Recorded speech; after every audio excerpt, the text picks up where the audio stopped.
இயேசுவின் அன்பு இதயங்களுக்கு காலை வணக்கம். இந்த நாள் உங்களுக்கு ஆசீர்வாதமாக அமைய வாழ்த்துக்கள். இப்புதிய நாளுக்கான ஆசீர்வாத இறைவசனம் மத்தேயு அதிகாரம் 7 இறை வார்த்தை 7.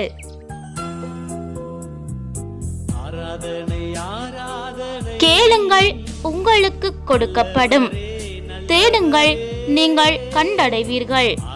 தட்டுங்கள், உங்களுக்கு திறக்கப்படும். அற்புதமே, அதிசயமே.